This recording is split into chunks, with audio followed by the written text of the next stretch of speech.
यहाँ पर जो सवाल है वो पाकिस्तान को लेकर भी उठ रहा है। आखिर पाकिस्तान में खौफ क्यों है? ईरान पर इजराइल और अमेरिका के हमले शुरू होने के बाद यहाँ पर पाकिस्तान घबराया हुआ है। पाकिस्तान के रक्षा मंत्री ख्वाजा आसिफ ने चेतावनी दी है कि ईरान से जुड़े युद्ध का असर पाकिस्तान तक हो सकता है।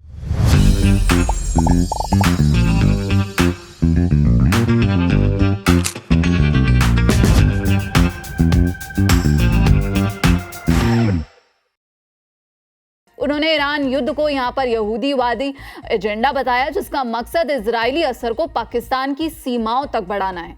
पाकिस्तानी रक्षा मंत्री कहते हैं कि पाकिस्तान के खिलाफ दुश्मनों का एक घेरा पैदा हो रहा है, जिसमें अफगानिस्तान, ईरान और भारत शामिल है। आसिफ ने इस समीकरण को पाकिस्तान की सुरक्षा के लिए खतरा बताया। तो यहाँ पर सर, दोबारा से पाकिस्तान ने भारत के खिलाफ जहर उगला है और अब उसे डर है कि भारत, तालिबान और इजराइल का अगर समीकरण हो गया तो पाकिस्तान बुरा फंसता हुआ नजर आएगा, और उनके बयान से भी यही छलकता हुआ नजर आ रहा है। इसे आप कैसे देखते हैं? ये डर अच्छा है। पहले तो मैं कहूंगा कि ये डर अच्छा है, होना भी चाहिए। बिल्कुल। देखिए, पाकिस्तान के 3 कंट्री है, नेबर कंट्री। एक कंट्री है आपका अफगानिस्तान, संबंध खराब कर रखे हैं। भारत के साथ तो संबंध एकदम मानता है कि जन्म जन्म का बैर है हमारा तुम्हारा, वो भारत से लेके चलता है।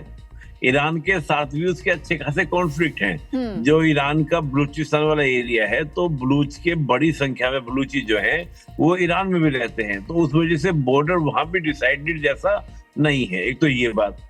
दूसरा, सबको ये पता है कि पाकिस्तान किसके खेमे में खड़ा है। भले पाकिस्तान बोलता रहे हम इस्लाम की बात करते हैं, ये हो गया है, वो हो गया है, लेकिन एवरी कंट्री नो कि पाकिस्तान जो है वो अमेरिका का पिछलग्गू है। अमेरिका कहेगा पाकिस्तान अपने फोर्सेस को भेज रहे हैं, तो पाकिस्तान के पीएम ये कहेंगे जी अब्बू कहाँ पर रखवाना है, कहाँ नहीं रखवाना है, बिल्कुल आप बता दीजिए। ये स्थिति पाकिस्तान की, ये एवरीवन इज नॉट डेड।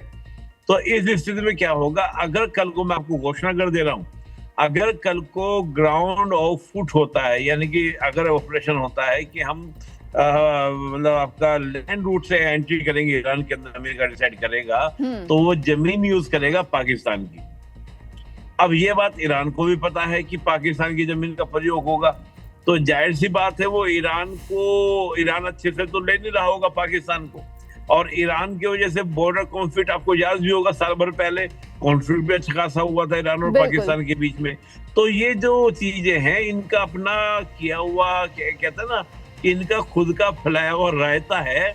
अब उस रायते को देख के डर रहे हैं, और ये डर स्वाभाविक है, होना भी चाहिए। हालांकि भारत का इस तरह का कोई वो नहीं है कि भारत पाकिस्तान को घेरेगा, क्योंकि हम पाकिस्तान को किसी वैल्यू में लेते भी नहीं है। बिल्कुल, लेकिन पाकिस्तान की तरफ से लगातार जहर वो यहाँ पर उगलते रहते हैं। पाकिस्तान के कई मंत्री भारत का नाम लेकर जहर उगलते हैं, और दोबारा से पाकिस्तान के रक्षा मंत्री ख्वाजा आसिफ की तरफ से ये बड़ी टिप्पणी आई है, जिसमें अब यहाँ पर ईरान, इजराइल, अमेरिका जो युद्ध चल रहा है उसे लेकर अब पाकिस्तान में खौफ नजर आ रहा है। और ये खौफ अच्छा भी है। पाकिस्तान आतंकवाद को पालता है, पूछता है और फिर यहाँ पर खुद ही घबरा जाता है। तो बहुत बहुत शुक्रिया सर आपका इस पूरी जानकारी के लिए और आज हमारे साथ जुड़ने के लिए। तो आपने जाना कि ईरान, इजराइल, अमेरिका युद्ध अब यहाँ पर भीषण होता जा रहा है। मिडिल ईस्ट में खलबली मची हुई है, क्योंकि ईरान किसी को नहीं छोड़ रहा। ईरान हर मिडिल ईस्ट के देश पर अब अमेरिकी ठिकानों पर हमले करता हुआ नजर आ रहा है। लगातार जो मिसाइल हमले हैं वो तेज होते जा रहे हैं। ये जंग कहां रुकेगी किसी को नहीं पता, लगातार सवाल बना हुआ है। लेकिन इसी बीच भारत पर क्या असर देखने को मिल सकता है, ये आपने समझा। बहुत बहुत शुक्रिया आपका हमें ज्वाइन करने के लिए। बाकी तमाम खबरों के लिए आप देखते रहिए दैनिक जागरण। नमस्कार।